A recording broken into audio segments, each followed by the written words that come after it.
Assalamualaikum warahmatullahi wabarakatuh. Perkenalkan, saya Reni Rismayanti dengan NPM 242151111020 dari kelas 2024A. Baik, jadi saya di sini akan membahas mengenai perkembangan emosi dan sosial peserta didik serta bagaimana hal ini akan berpengaruh dalam pembelajaran. Sebagai pendidik atau calon guru, kita perlu memahami bagaimana anak-anak berkembang, baik itu secara emosional ataupun sosial. Mengapa? Karena ini akan sangat berpengaruh pada cara mereka belajar, berinteraksi, serta menghadapi tantangan akademik dan kehidupan sehari-hari. Dan kita sebagai seorang guru harus bisa menyesuaikan dengan perkembangan masing-masing anak.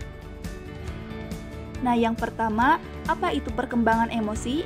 Perkembangan emosi adalah proses yang kompleks dan penting dalam kehidupan manusia yang mencakup bagaimana individu mengenali, mengekspresikan, dan mengelola emosi mereka sepanjang hidup. Proses ini dimulai sejak bayi dan terus berkembang melalui berbagai tahap kehidupan dengan pengaruh signifikan dari lingkungan sosial, pengalaman pribadi, dan juga faktor biologis. Yang kedua, apa itu perkembangan sosial?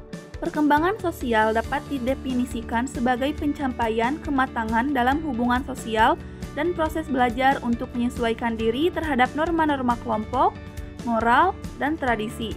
Ini melibatkan kemampuan untuk berkomunikasi, bekerja sama, dan juga membangun hubungan yang sehat dengan orang lain. Selanjutnya, di sini ada karakteristik perkembangan emosi peserta didik, yaitu yang pertama, kemampuan mengenali dan mengelola emosi. Yang kedua, perkembangan empati dan pemahaman terhadap perasaan orang lain. Yang ketiga, regulasi emosi dalam situasi sosial dan akademik. Yang keempat, perubahan emosional yang dipengaruhi oleh faktor lingkungan dan keluarga. Selanjutnya, di sini ada karakteristik perkembangan sosial peserta didik. Yang pertama, interaksi sosial dengan teman sebaya dan guru. Yang kedua, kemampuan bekerja dalam kelompok dan berbagi. Yang ketiga, pemahaman norma sosial dan nilai dalam lingkungan sekolah. Dan yang keempat, tantangan dalam sosialisasi seperti anak yang pemalu atau kurang percaya diri. Selanjutnya, ada implikasi perkembangan emosi dan sosial dalam pembelajaran. Yang pertama, motivasi belajar, di mana siswa dengan emosi yang stabil akan bisa lebih fokus dan termotivasi dalam belajar. Sedangkan siswa yang mengalami kecemasan akan cenderung mengalami kesulitan memahami pelajaran. Selanjutnya, ada kemampuan berinteraksi dengan guru dan teman, di mana siswa yang memiliki keterampilan sosial yang baik akan bisa lebih percaya diri dan nyaman sehingga lebih aktif dalam diskusi, proyek kelompok, dan kolaborasi dalam tugas. Selanjutnya, ada pengolahan stres akademik, di mana siswa yang mampu mengolah emosi dapat menghadapi tekanan akademik dengan lebih baik, dan di sini pentingnya dukungan guru dan lingkungan sekolah dalam membangun kesejahteraan emosional siswa.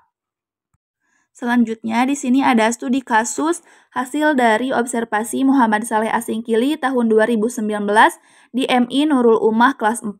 Di mana di sini ada salah satu siswa yang bernama Queen yang memiliki perkembangan sosial emosionalnya itu yang kurang baik.